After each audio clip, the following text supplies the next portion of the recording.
What's up, Rebels? Hey, it's your wise sage Nate Houseman coming back to you with after a long break. I'm here to bring you the news stories in economics, business, and entertainment. If you Today we're going to talk about the White House, pretty much saying the quiet part loud about big tech censorship.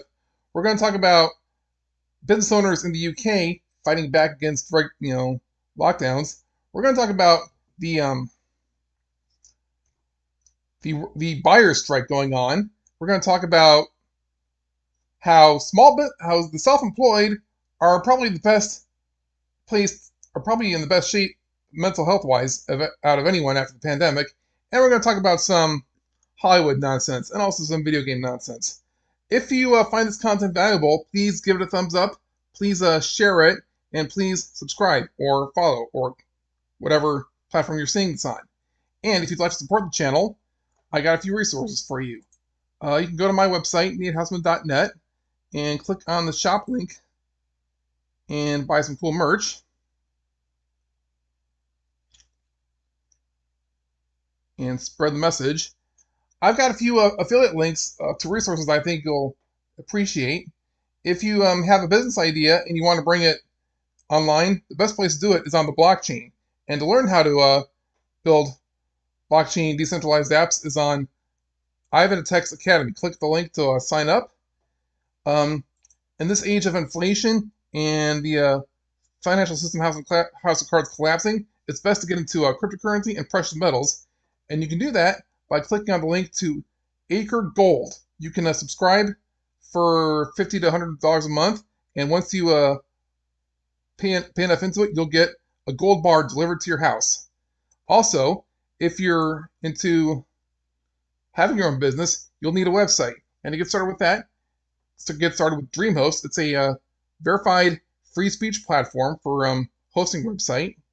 Then build it on WordPress using the Divi theme through Elegant Themes. And if you need help building that website, go on to Fiverr. Affiliate links are all in the description below. Let's get started. Let's look at CNBC and the markets. Looks like NASDAQ is down just a little bit. S&P is down just a little bit. Stock indexes, looks like it's mostly down just a little bit. Let's look at cryptocurrency. Bitcoin holds above $30,000, but price chart looks ugly. This is from CoinDesk.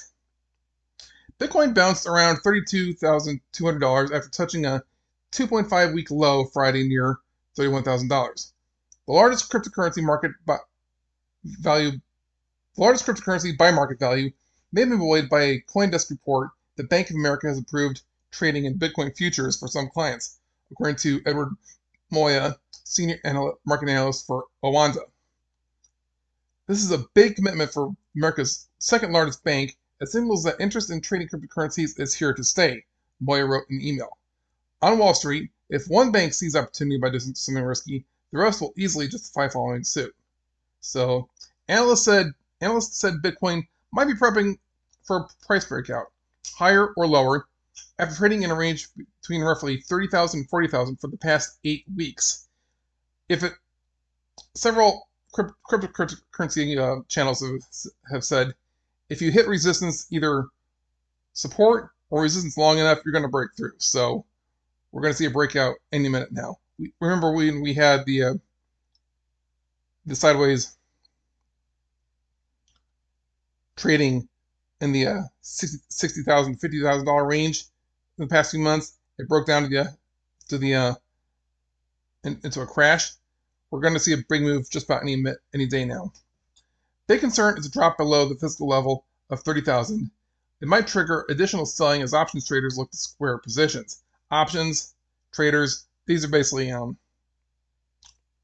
people looking to make a fast buck either by trading up or shorting. There's a big move coming. Blockchain analyst William Clemente III wrote Friday in Anthony Pompliano's newsletter. Theoretically, we could be looking at this big move in the next few days, but could take up to those full 3 weeks. The breakout looks more likely to be to the downside based on the look of Bitcoin's price chart, according to Matty Greenspan, founder of the cryptocurrency and foreign exchange analysis firm Quantum Economics.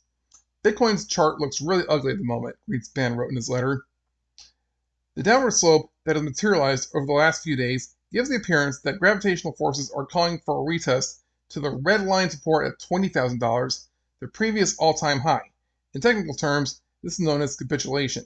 And Robert Kiyosaki has famously said Bitcoin's going to go down to like 24,000. And that's about the level of the last CME futures gap. CME is a short for Chicago Mercantile Exchange, and that's where they trade all the derivatives, futures, options, whatever. They only do these trades during the week, Monday through Friday. And whenever there's big Bitcoin trading on the weekend, there's a gap. And these gaps tend to be filled sooner or later. So there's a big gap around the $24,000 range several months ago, I think back in October or November. And they don't always get filled, but they very often do. So it had to come down sometime. Look at this as an investment opportunity. Look at this as an opportunity. If you've got some money in your bank, put a little bit into cryptocurrency, into Bitcoin. Not those crappy meme coins that all the influencers are trying to push. Those are pump it ups. Look for something that's been around for a few years and it's got a good team behind it. There are only a few cryptocurrencies that I've invested in. One's Bitcoin, there's Ethereum, there's Polkadot, there's Cardano, and what's the other one? Never mind. So, and they always say time in the market beats timing the market. So there's a great account on Instagram that says called Crypto Aims, and recently they posted a story that says everyone who's held Bitcoin for 3.5 years or more has made a profit. So it's good to just buy and hold long term.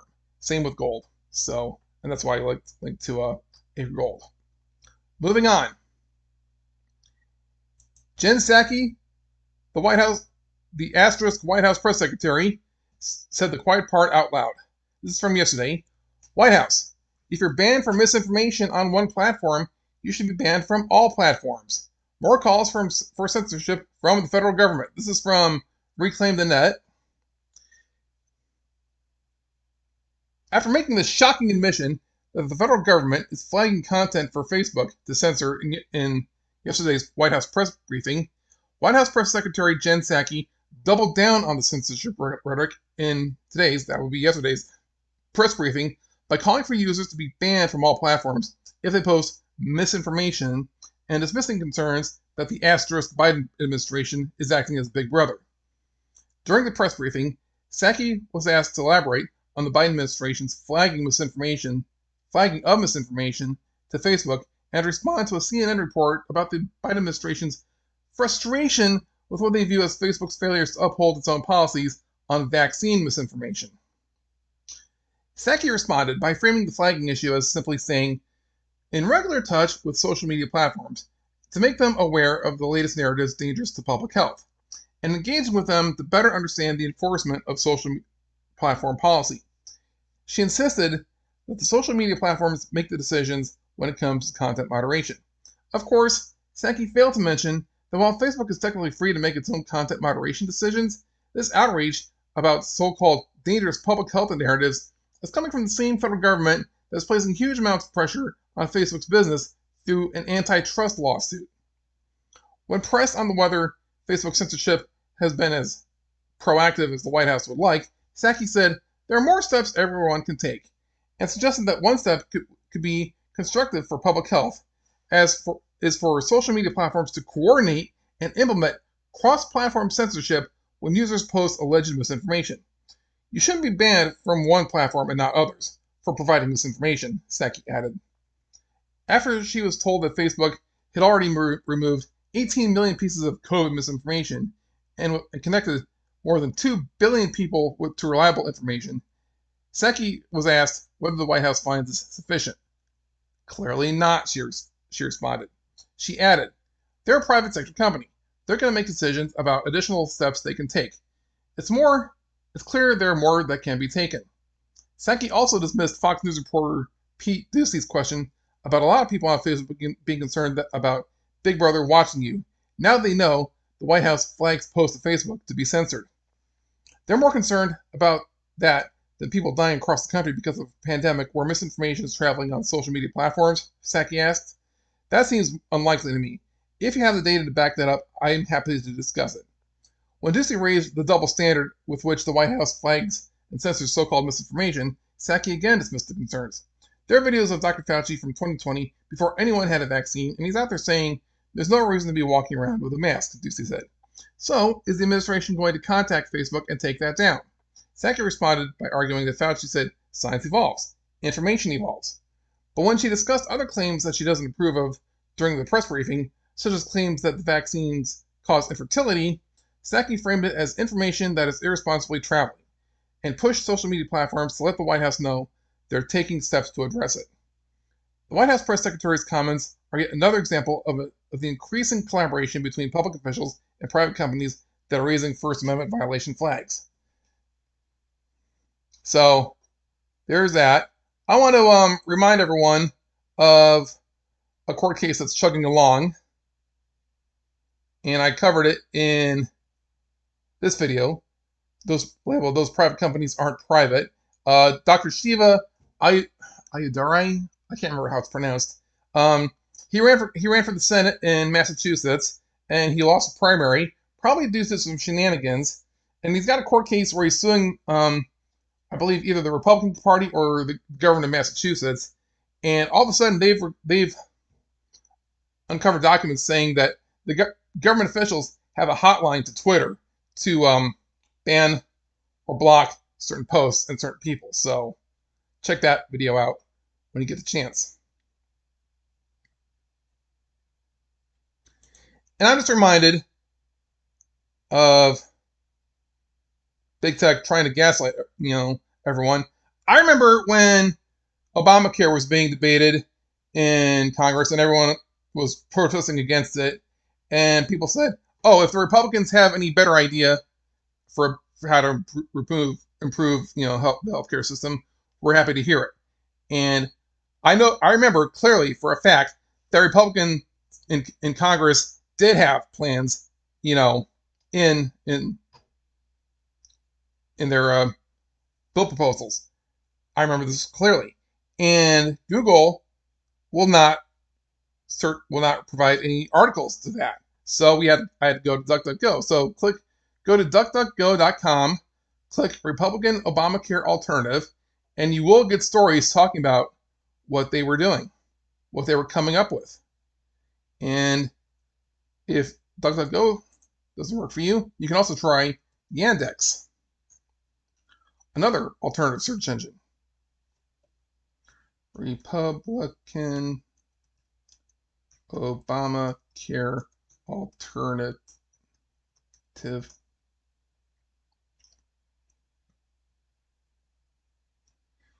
And that will give you the goods. So big tech, they're totally, in bed, tied to the hip with the leftist deep state. So now we just have confirmation, and it's vindication. All right, moving on. Also from Reclaim the Net. In the United Kingdom, 80% of nightclubs say they'll reject draconian COVID passports. Businesses are pushing back. In an attempt to keep cases down after all COVID measures are lifted on July 19th, the UK government issued a guidance earlier this week requiring large venues to demand vaccination passports from their customers before entry. The plan might not work, as the guidance is opposed by over 80% of nightclubs who are fighting back against the vaccine passport scheme. In a press conference on Monday, Prime Minister Boris Johnson said large entertainment venues, such as nightclubs and cinemas, should demand vaccine passports from their customers, as a matter of social responsibility. A few days later, on Thursday, the government released guidance that appeared to suggest that even smaller venues, like restaurants, pubs, and bars, should also request vaccine passports from their customers at entry. The guidance warned that if sufficient measures are not taken to limit infection, the government will consider mandating the NHS COVID pass in certain venues at a later date. However, the government's plan might not work. In a survey of 250 nightclubs conducted by industry representative the Nighttime Industries Association, NTIA, only 17% of venues said they plan to follow the government's guidance. NTIA Chief Executive Michael Kill said, "At this rate, Freedom Day will be a false dawn for a nightlife sector characterized by chaos." He added, "We are hugely concerned that the government has caused yet more confusion by suggesting that COVID passports are not mandatory, while, at the same time, details reveal clearly this could well be the case in the future. Government guidance released this week has given businesses less than a week to make what would be a major change to their operating model. This type of ambiguous communication is creating hesitation amongst customers and operators." Pilot events to measure the impact of allowing the reopening of nightclubs were conducted through mass events, including one Circus nightclub in Liverpool, where there were 7,000 attendees. The report into the experiment, dubbed Events Research Program, conducted there were no substantial outbreaks of COVID linked to the event. However, those who attended were required to show proof of a recent negative test. Civil liberties aside, according to the NTIA, which represents over 1,400 venues, requiring passports is impractical. The government should recognize explicitly that COVID passports are just not viable for large swaths of the nighttime economy, as their own internal report into the matter concluded. Kill explained, "My worry here is that they intend to hide behind this guidance when cases rise and they are forced to change back, and blame it all on individual businesses and consumers for not taking the steps to stay safe. In fact, this sector takes the safety of its staff and customers very seriously and wants to be able to reopen safely, but is once again at sea because of lack of leadership from the government." So I'm just kind of astonished by Boris Johnson.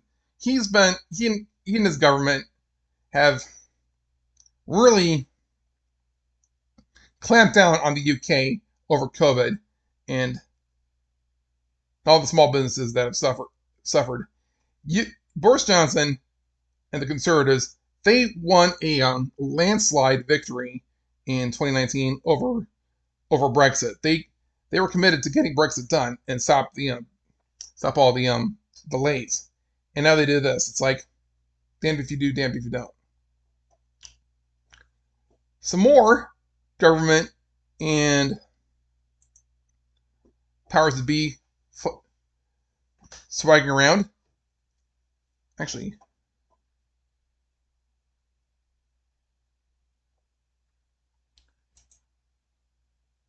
I beg your pardon. Another opinion from CoinDesk: Money Reimagined, why the world still needs unsensible marketplaces. As commerce moves online, transactions are increasingly subject to vetoes by middlemen who impose their values. Innocent people need alternatives. Here's a big case for the blockchain technology and a reason for you to get onto Ivanautic's Academy. If you have a business idea, if you want to promote a peer-to-peer economy, get cracking. Earlier this week, this is by Mark Hochstein. Earlier this week, I wrote a long overdue postmortem on OpenBazaar, the cryptocurrency-powered e-commerce marketplace that folded in January. What follows is a eulogy of sorts. Skeptics might wonder why I suggested, in my interview with OpenBazaar co-founder Brian Hoffman, what someone might want to dust off the open source code and have another go at building a peer-to-peer version of eBay. Or at least, why anyone other than a criminal wants to build a marketplace where anyone can take part and no product or service can be banned. I'll give two examples to illustrate the need for such a service. Those who scoff at the first may be convinced by the second, and vice versa. In March, Dr. Seuss Enterprises, the organization that owns the rights to the late Theodore Geisel's works, announced that it would cease publishing 6 of his 60 books because they contained illustrations depicting racial stereotypes. To be clear, this was absolutely the organization's prerogative, and the claims in some corners that a beloved children's author can be canceled were overblown. Far more concerning was the decision by eBay to stop used booksellers from listing the half-dozen books in question on its platform. Because these discontinued books published from the 1930s to the 1970s, are now collector's items, they are more likely to end up sitting in Mylar bags or behind museum glass than corrupting impressionable minds. eBay nevertheless decided that protecting its brand from any association with offensive drawings was a higher priority than letting a few small business owners make a buck or two during the coronavirus-induced recession. Again, eBay's house, eBay's rules. I'm not a lawyer, but to the best of my understanding, the First Amendment of the Constitution does not guarantee vendors the right to use an internet platform, however dominant it may be in the market. Yet, had Open Bazaar still been around then, the booksellers might have had another way to monetize the musty old volumes collecting dust on the shelves at a time when the coronavirus pandemic was likely discouraging garage sales. No one would have been hurt. Here's the other story. Sexless in Texas. Perhaps you think eBay took the high road by refusing to facilitate resales of out-of-print books that reflect the prejudices of their day, and that there's no good reason to help anyone circumvent such enlightened corporate censorship. If so, consider another older example. In 2016, when Senator Ted Cruz was vying for the Republican presidential nomination, the Texas Republican was mocked for having once defended a Texas law that criminalized the sale of so-called marital aids. 9 years earlier, as the state's Solicitor General, Cruz had responded to a lawsuit challenging the law's constitutionality by arguing, among other things, that there's no substantive due process right to stimulate one's genitals for non-medical purposes unrelated to procreation or outside of interpersonal relationship. Unconvinced by his brief, an appeals court struck down the law in 2008, the same year Satoshi Nakamoto published the Bitcoin white paper. But what if the ban, which most readers would probably consider archaic and intrusive, had stood? Neither brick and mortar nor online retailers would have been able to sell these products to Texans without risk of prosecution. Yet Open Bazaar would have given Randy residents of the Lone Star State another way to obtain their sex toys. Granted, this would have fallen under the illicit uses category, but again, no one would have been hurt. The peer-to-peer frontier. Both of these examples may be outliers, but they speak to a broader principle. In the old world of physical stores and face-to-face business dealings, trade is almost always censorship-resistant by default. You hand banknotes to the baker, or the butcher, or the barber. She gives you a brioche, a brisket, or a buzz cut. No third party gets to second guess or overrule your choices. As commerce moves online, more and more transactions are funneled through ever more powerful intermediaries, like eBay or Amazon or social media. Electronic peer-to-peer markets at scale are still unexplored lands, said Tim Pasteur, an independent researcher on peer-to-peer identity and reputation systems. Sure, people have been transacting peer-to-peer since the dawn of time, but digitally and at scale is another one of those magical nuts that hasn't fully been cracked yet. Pasteur sees a practical economic benefit to cracking that nut. It'd be cheaper for both buyer and seller if the middleman is eliminated from the process, he said. Think eBay, Amazon, or even Netflix or Spotify, or ordering a pizza from your local shop, but without the centralized infrastructure between the buyer and seller that always comes with some sort of fee for the upkeep of the infrastructure and for the business building and maintaining it to operate. Cost aside, Dr. Seuss' example shows that the veto power of intermediaries becomes a problem when they block innocuous transactions. Those incredulous that I question eBay's offensive materials policy should consider how they would react if the company's executive instead forced Ted Cruz's views on morality. Bitcoin restored censorship resistance to payments in the digital realm. Once Open Bazaar did the same for commerce in general, but found little traction. Still, it was a valiant effort. I hope someone picks up where Hoffman's team led off. And if we go to CoinDesk's homepage and look at some articles, we find another instance of a peer-to-peer marketplace being shut down. Binance ends support for stock tokens. The crypto exchange said that stock tokens are unavailable for purchase on its website, effective immediately. Now, Binance is a very popular, I think it's decentralized. It's an exchange for cryptocurrencies, but it was also offering, enabling people to buy company stocks for a while. Crypto exchange Binance said it will no longer support tokens linked to stocks barely 3 months after it made them available on its trading platform.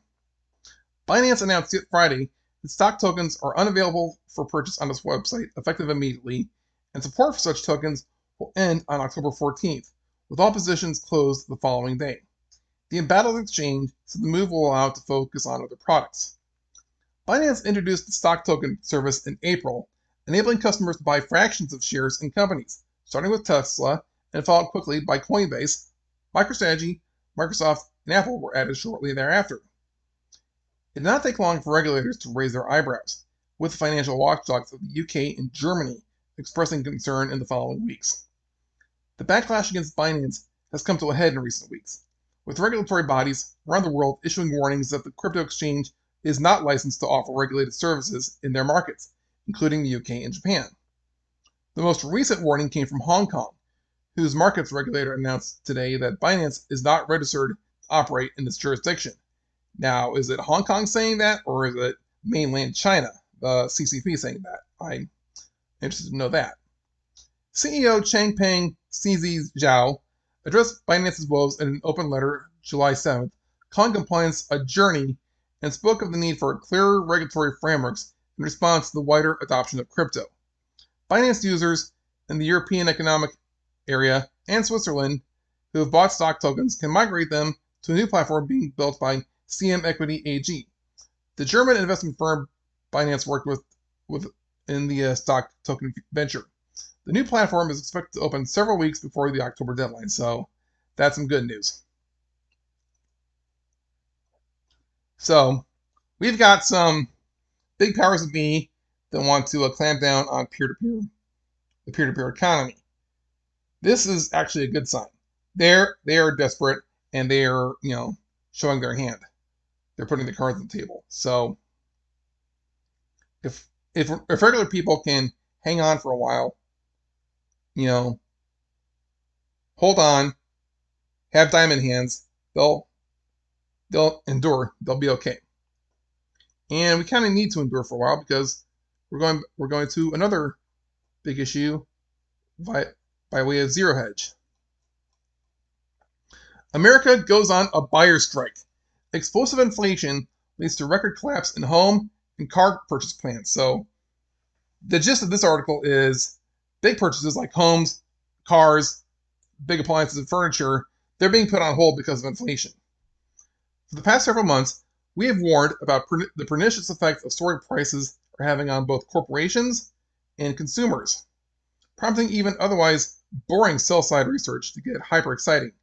With Deutsche Bank, which warned this week that inflation is about to explode, leaving global economies sitting on a time bomb, and Bank of America, which just threw up all over the Fed's transitory argument, now openly claiming that the Fed is wrong, and the U.S. is facing an unprecedented period of far higher, non-transitory inflation, with Deutsche Bank going so far as to warn policymakers will face the most challenging year since the Volcker-Reagan period of the 1980s. But none of this has spooked the Fed into conceding or believing that inflation is anything more than transitory.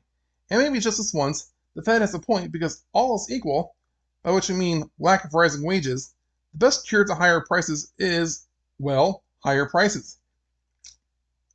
Presenting Exhibit A. Last month we observed that anticipating an end to Biden's stimulus bonanza, and that soon they will have to live again within their means, Americans' buying intentions, as measured by the Conference Board, had cratered across the three major spending categories: homes, automobiles, and major household appliances. The drop was so massive, it amounted to the biggest one-month drop in intentions to purchase appliances and homes. This confirms what we noted earlier, namely a record divergence between crashing homebuyer confidence and soaring homebuilder confidence. Guess which one will matter in the end? Home buyers. Fast forward to today, when we just got Exhibit B, the June U-Michigan Sentiment Survey. Here things quickly got ugly, because not only did all the sentiment indicators miss across the board, but in a stark reversal of last month's good news, when inflation expectations dropped slightly, in the preliminary July number, one-year inflation expectations unexpectedly exploded higher from 4.3% to 4.8%, surpassing the May high, and printed at the highest level since June 2008, confirming the New York Fed's own survey of consumer expectations that this is anything but transitory. Okay, with 5-year inflation expectations also rising to 2.9%, pouring cold water on any transitory argument. But what we found even more concerning is that Chief Economist Richard Curtin said, namely, that rather than job creation halting and reversing an accelerating inflation rate has now become a top concern. As Curtin adds, inflation has put added pressure on living standards, especially on lower and middle income households, and caused postponement of large discretionary purchases, especially among upper income households. It gets worse because, as the U Michigan director notes, next, consumers' complaints about rising prices on homes, vehicles, and household durables has reached an all-time record. This can also be seen in the following chart showing records across the board for bad buying conditions due to high prices of houses, durable goods, and autos. In other words, due to soaring prices, America is going on a buyer strike. And they put that in bold. The silver lining is that so far, excess savings from trillions in stimulus have successfully offset this looming threat. And also, people have been putting their money in assets like stocks, gold, cryptocurrency, even comic books and trading cards. There's a lot of stories of fights breaking out at Target over Pokemon cards, so there's that. As Curtin elaborates, purchase rates have benefited from record increases in accumulated savings and reserve funds. But as he concedes, a critical issue is whether consumers will find greater value in keeping a significant portion of their savings as a precautionary hedge, or spending a significant portion in an effort to avoid their inflationary erosion and to benefit from buying in advance of increasing market prices. The mask will quickly fall away, however, giving way to a full-blown stagflation in early 2022. If inflation is not transitory, and here is Curtin admitting just that, the precautionary impulse will quickly fade if the transitory spike in inflation extended into 2022. Meanwhile, resurgent consumer spending propelled by fiscal stimulus is likely to increase inflation, while small policy steps can now have large impact on ending inflationary psychology. This means that another round of stimmies, which is what the current round of the Delta strain fear-mongering is all about, could actually have negative consequences this time. But it gets worse. As Kern admits, this time may indeed be different because every instance of comparable rise in near-term inflation expectations since 1990 was eventually countered by the maintenance of a much lower expected long-term inflation rate, something we have not seen this cycle. That's because the factors that now underlie the recent surge of inflation are quite unique. The rising inflation in the months ahead may convince consumers they underestimated its eventual rise, causing them to revise how high it will climb and how long the inflation run-up will last. In other words, if the Fed is wrong that inflation is transitory, then the U.S. economy is about to suffer a very painful hard landing. Not only that, but the last trace of Fed credibility will be erased, and the Fed's credibility should have been erased long ago. It's the central bank of the U.S., and central banks, they make their money by they pretty much enslave populations by putting them in debt. So that's why I'm so big on cryptocurrency and gold. If you missed my mention earlier, go to Acre Gold and put your money someplace secure. Oh, and for those saying wage hikes may be permanent, we have some bad news. Employers know very well that the extended unemployment benefits bonanza ends in September, at which point millions of currently unemployed workers will flood back into the labor force, sending wages sharply lower. And is why, instead of raising base pay, most potential employers are offering one-time bonuses, which, as the name implies, are one-time. As for higher wage pressures, well, just wait until October when everything reverses. Uncle Sam is no longer a better paying competitor to the U.S. private sector, and wages slump. What does this mean for the economy? Well, all those producers and retailers who got used to bumper demand and pushed their prices sharply and not so sharply higher will face a stark choice. Either drag prices right back down or sell far fewer goods and services. Or just to wait the next bailout. One thing is certain, 6 months from today, if today's soaring inflation is not faded away, the U.S. economy will be far, far uglier. So, those last few paragraphs, they tell a big, they tell, they strike a chord. Workers' wages have been stagnant for probably the last 20 or 30 years. They have not kept up with inflation, and they have made the regular people, the working class, poor, as all the money goes into things other than wages, like stocks and assets. The wealthiest 1%, they tend to be corporate executives, and they do have salaries in the six-figure range, and they do have bonuses, but most of their fortunes are made in company stock. Like, they reach a certain privileged position in the company, and the corporate board decides to award them with company stock to make them part owners of the company. And regular employees don't get that option unless they work and finagle their way up the chain, the corporate ladder. And how easy is that anymore? So the best way we can really, combat income inequality is promote the buying of assets that either retain or grow in value. So, and if you're not working a 9 to 5, and if you're not working a 9 to 5 job with probably a base pay of $12 to $15, and you're only getting like maybe a 25% raise every year, you need to have something else going on. So that brings us to the next article. If the internet will work. From Small Business Trends. In the news, self-employment is best for mental health. This is hilarious. To say the past 18 months with COVID-19 have been stressful for business owners is a huge understatement, which has shined the impact the pandemic has had on mental health. The 2021 Self-Employed Mental Health Report, produced by FreshBooks in partnership with Mindshare Partners, shed some light on the issue. According to the report, people that are self-employed have experienced fewer mental health symptoms.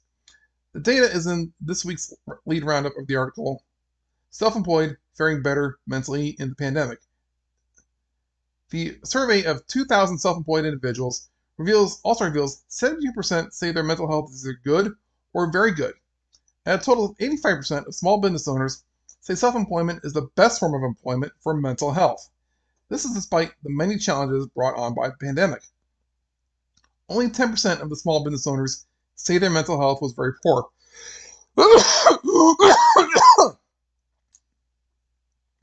In addition to this article, this week you can take a look at how to protect your business from cyber attacks by reading up. Okay, they're just promoting other articles. But isn't that just rich? Working for a tyrannical corporation versus working for yourself. I wish someone would share this article with my family, because they are just pushing me to, have a traditional 9 to 5 job with benefits. It's like those benefits are whittling away. They're not really a thing anymore because so many people are either freelance or they're contracts, or they've embraced the gig economy. And when you work, and when you're a gig worker, you live on your own terms. I drive Uber, I do DoorDash, I have this podcast, I make websites, I have a blog, I do affiliate marketing. It's stupid to have just one source of income. You got to diversify, and you'll be fine. So again, click the link to Fiverr, and you can start your own freelance business, or you can hire a freelancer to help execute your business idea. Here's another article from Small Business Trends. This is from about 6 years ago. 10 things service businesses can sell online. Now, a couple weeks ago, Kathy Wood, that investment manager of, is it ARC? Anyway, she's broken out as a huge stock market investing, expert. I watched her YouTube video a couple weeks ago, and she said, people are going to be moving from buying products to buying services. And we just read Zero Hedge's article about buyers, strike. It's good. It's going to be a good idea if you're if you're running a business to do a service type of business, like either consulting or doing work for someone, or even rideshare or delivery. So, and it's good to have a website to do that with. So, this article lists things you can sell on your website to make some passive income. You can sell vouchers and gift certificates. You can sell videos. If you have a skill that can be demonstrated, chances are someone in the world will want to learn that too. You can do it on YouTube, or you can also create like an online course on your website through YouTube or any number of WordPress plugins. This is good because, if you have an expensive service, there's a good chance that people might not be able to afford you. So if you can if you can sell a how-to video or a how-to guide and sell at a profit, you can probably help a lot more people and reach a wider market. You can sell templates and themes. You can sell you can create a WordPress theme. If you have if you're a social media or marketing strategist, you can sell templates for email, email marketing or social media posts. You can sell training.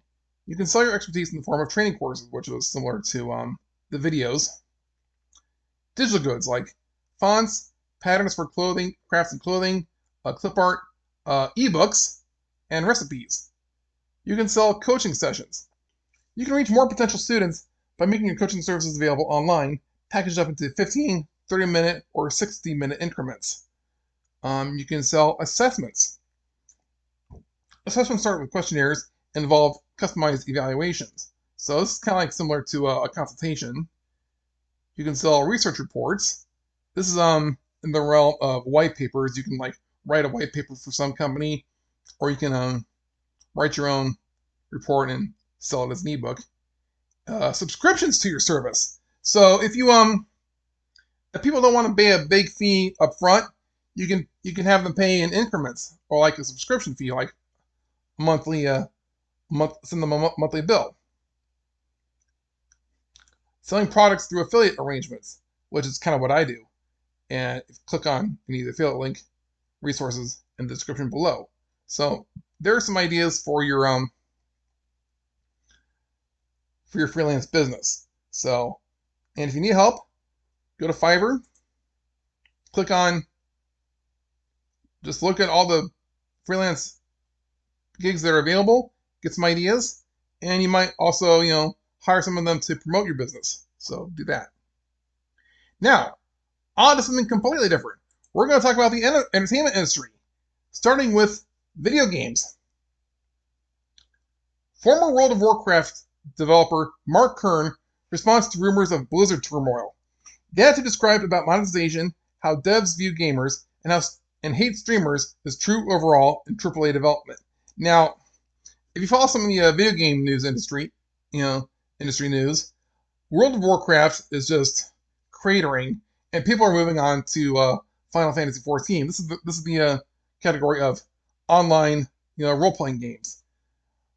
World of Warcraft was the king probably since the mid-2000s, and Final Fantasy XIV is just blowing up.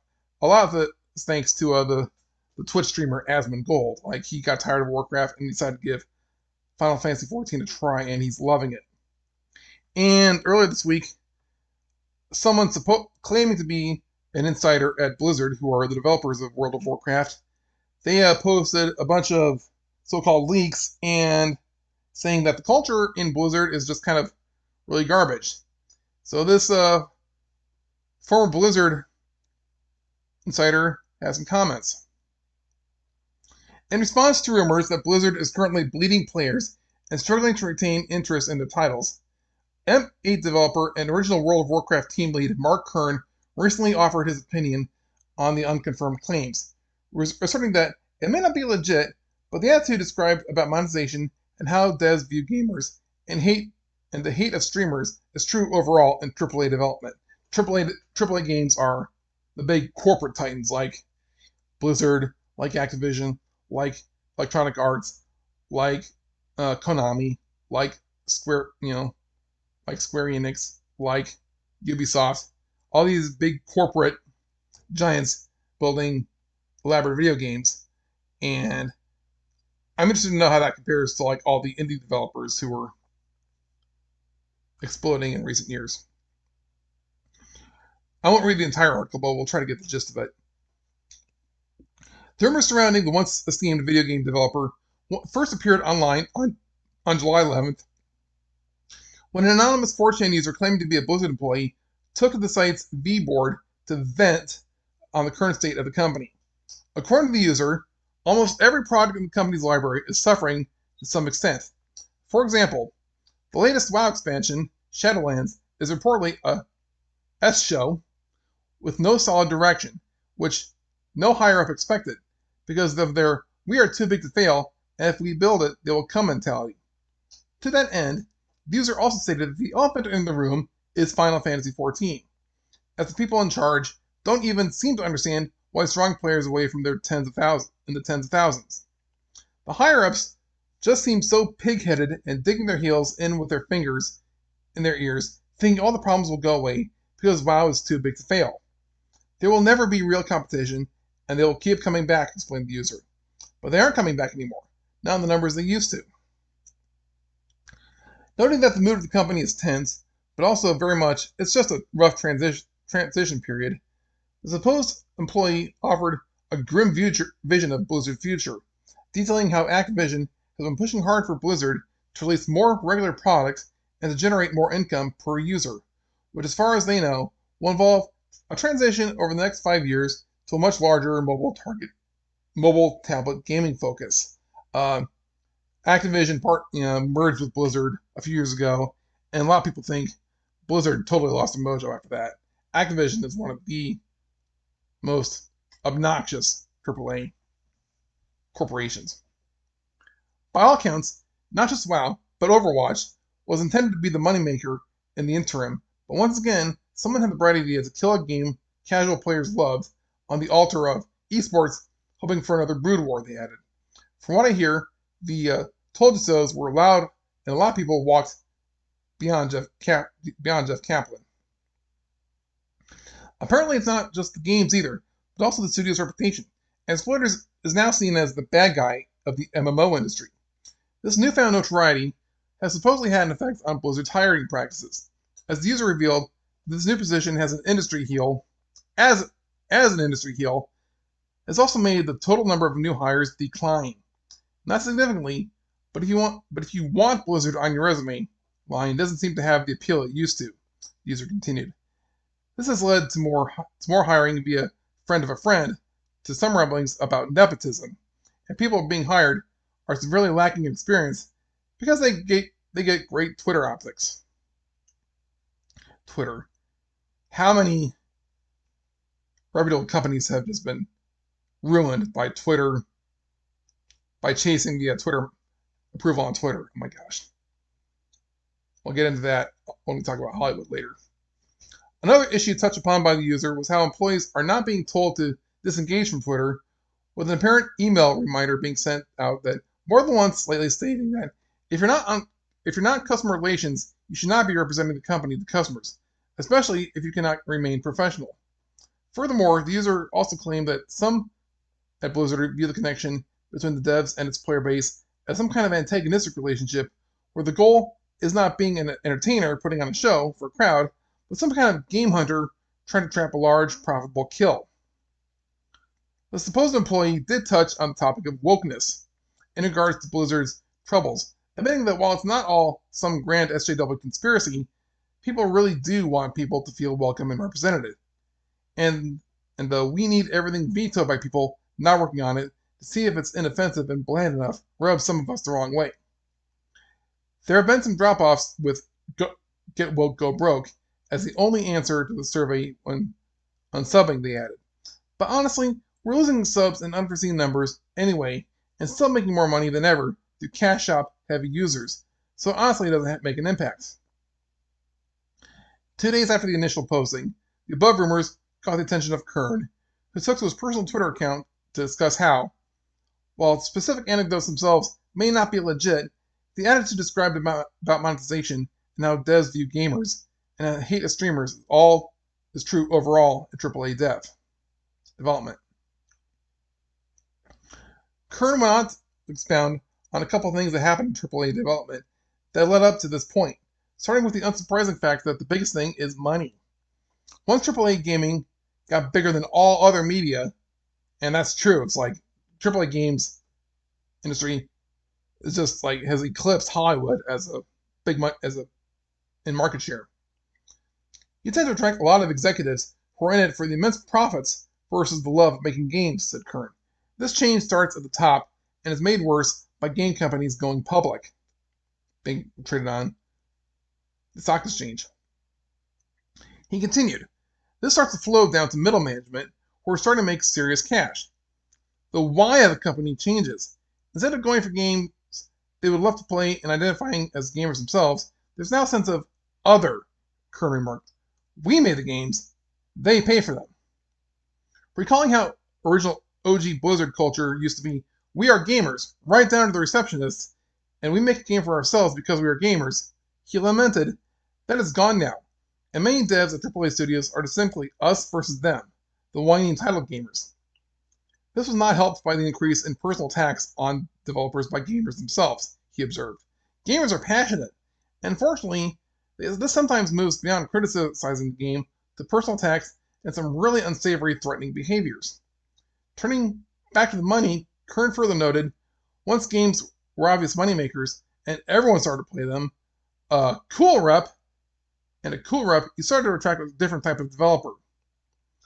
The first wave did it for free, made very little money, very little success, just to make dreams happen, said Kern. But once games were viewed as a stable and a more glamour career choice with good pay, you started to attract the types of professional who are very good at their job, but are definitely what I call the 9-to-5ers. They treat it not as a passion, but as a routine job. The developer then reminded his followers that, again, this wasn't helped by upper management, who by now is fully flooded with MBA and marketing types, who treat devs poorly and binge hire and fire them from project to project, treating them as tools. Adding that it's hard to have passion when both management and angry games don't have your back. However, a major turning point in the industry culture apparently came when Zynga blew up on Facebook and metrics were becoming important with predatory monetization. Zynga, the big mobile game developer. When mobile exploded and everything became free, but with a pay-to-win, the sheer scale of gaming profits leapt to an order of magnitude or two forwards, wrote Kern. Billions, not millions. As such, suddenly, making games for game's sake was not the goal, but instead, now games needed to collect metrics, retain users, and the way success was judged was more about how much money per user could you make versus having a great time. The focus moved from gameplay to monetization metrics, Kern asserted. When you design for monetization metrics, you get a very different type of game than if you design for gameplay. The two are often at odds. You find yourself deliberately making your game worse so it can sell better convenience items and power-ups. So it looks like I am going to read the whole thing. This is all good. This is all good stuff. Linking to an old interview given by Apple co-founder Steve Jobs to Designer's Digest, Kern declared, Steve Jobs was right. When you let this type of why drive your company, and you make monetization the only goal, you kill the innovation in your company, and you drive out the innovators and makers. While Jobs was talking about sales and marketing staff versus product makers, in games, it's worse, clarified Kern. In games, designers are now the sales staff. Gamification of monetization makes or breaks a AAA game. So now, even your product people are contaminated with this mentality. Ask the devs who do it for passion, who are tired of being blamed by gamers for corporate decisions above them, and who do it out of genuine passion, Kern ascertained, while they leave and go indie, and thus what remains are those who are doing it as a job, they often hate, and they are not innovators. The arrogance is also real, he said. Steve talked about how you get surprised because you have a monopoly in the market. WoW had that monopoly on MMOs. They're no longer gamers, but game salespeople. So of course, they're prone to disruption. Moving on to address the subject of Final Fantasy 14, Kern stated, in this case, it wasn't Square by Final Fantasy by itself. It just happened to be the game that was competing on gameplay instead of monetization, because they were not the monopoly. It's also an old enough game where the old values of gameplay are more important, he reasoned. What sparked the exodus from WoW with a player base that was tired of being treated as customers are often treated in Monopoly, taken for granted, poor service in terms of content, not being listened to, milk for cash and fees. Kern next spoke to how streamers are the biggest force in game marketing, arguing that they can make you a success overnight with zero traditional marketing, or they can absolutely tear your game down. Many in traditional AAA game marketing never understood this, and many still don't get it today, continued Kern. When streamers were just getting started, I was told by my EA and AAA staff marketing team what a waste it was to do YouTube and Twitch, even though it cost a fraction of ad spend. Of course, they were wrong, and now they curry favor and spend money on Twitch and YouTube. But they really don't understand it. They spend money on it, but they don't actually watch the streams to understand when things are going wrong, or they don't believe it will affect them, he tweeted. So, Twitch and YouTube streamers are basically the influencers and tastemakers in the video game industry. Pointing out to a recent stream held by the streamer Asmongold, in which the popular WoW player tried out Final Fantasy XIV, Kern described how, when Asmongold started dipping his toes into alternatives to WoW, interviewing Final Fantasy content creators, and then finally playing it himself on stream, Blizzard was unaware or unbelieving of what was happening. They were the monopoly. Even Asmongold was taken by shock at the sheer numbers of viewers his Final Fantasy stream attracted, said Kern. Even he had underestimated the number of dissatisfied and curious for alternative WoW gamers. Asking, well, what happens in streaming? The dev went on to explain. Once one content creator hits a gold vein of views, others quickly hop in. Suddenly, you have many WoW streamers talking about Final Fantasy and starting to stream it. What's a WoW gamer to think? He started to follow up. The rest is history. The king is dethroned. An expression of shock on his face. Sometimes you don't need the best product, you just need to be good enough to take advantage of a company that has rested too long on their brand, a monopoly, to actually change, innovate, and improve. Nearing the end of his thread, Kern warned that this won't stop. WoW gamers are leaving for good, while a company simultaneously advising Blizzard to wake up and pull an expansion out as turnaround as drastic as Square itself did with The Realm Reborn. And if it wanted to have any hope of being able to flip it around again. The problem is Blizzard. You chased all your innovators away. Oh well. So, that's what happens when you have a monopoly and you let the MBAs make the decision. You got to understand your customers and you got to give value for them. Am I giving value to you? You know, I include this entertainment news to show you how the culture is moving away from the elites to anyone who will listen to them. And if they're not going to get on board, then lead them to their fate. Here's another example of corporate tyranny in entertainment. And then we'll wrap it up. Nicolas Cage dishes on Disney. There's a lot of fear there. Nicolas Cage, known for his roles in The Rock, Con Air, Face Off, National Treasure, Ghost Rider, and more, recently claimed that Disney is full of fear and that he's not sure if he'll ever work for the company again.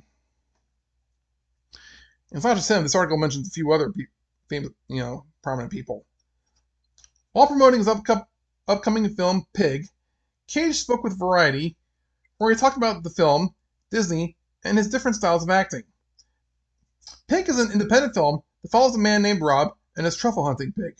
According to Variety, the film explores Rob's connection to his pet pig and his tortured relationship with his past celebrity as a renowned chef. Discussing the parallels between Rob's journey and his own, Cage told Variety, I do feel like I do feel that I've gone into my own wilderness, and I have left the small town that is Hollywood. He added, I don't know exactly why Rob left his stardom. It's never fully explained, and I like that about the movie. He then switched to discussing his own future in Disney. He said, but as for me, I don't know if I'd want to go back. I don't know if I'd want to go and make another Disney movie. It would be terrifying. It's a whole different climate. There's a lot of fear there. Cage doesn't elaborate on what he means by that, but he would discuss his experiences making Jerry Bruckheimer blockbusters like The Rock and Con Air in the mid-90s. He explained, when I was making Jerry Bruckheimer movies back to back, that was just a high-pressure game. There were a lot of fun moments, but at the same time, there was also, we wrote this line, it has to be said this way. They put a camera on you and photograph you and order you. Now say the roller skate training wheels line. I'd say, I like to do that, but I also like to try it this way. On independent movies, you have more freedom to experiment and be fluid. There's less pressure and more oxygen in the room, he elaborated. Cage is not the only actor to dish on Disney. After being fired via press statement, the Mandalorian's Gina Carano described many people within Lucasfilm and Disney as bullies. Speaking with the Daily Wire's Ben Shapiro, she said, I've been through so much, I've seen so much now, clearly, of the bullying that's been taking place, and I saw it before. I'm not the only one that's ever been bullied by this company, and I know that so deeply, she added. Former Lucasfilm and Star Wars editor J.W. Rinsler also detailed that Disney was all about control, fear, and paranoia. So, he must have been with Lucasfilm before it was bought by Disney. In an appearance on the Forcecast podcast, Rinsler detailed his experience when Disney took over Lucasfilm. He explained, when Disney came on, I will say this, I don't think it violates any NDA. I've been there for 15 years. I worked with George Lucas for all those 15 years. And I couldn't see a script for the longest time for The Force Awakens. Rinsler elaborated, and so it was just the polar opposite of ways of working. It was all about control and fear and paranoia. Not that Lucasfilm. We had some of that. I mean, it wasn't like it was heaven on earth. But it was far and away, like day compared to night. It was just so much easier, and we didn't torture the licensees, he added. So, there's that. It just seems that a lot of corporations, they're getting massive by being controlling, and there's some strange psychology at work when you try to accumulate that much power. So that's why I'm so big on self-employment, helping the independent scene, and helping people survive on their own terms. So please check out the resources in the description that I mentioned earlier, and I will leave it at that. I hope you find this information valuable.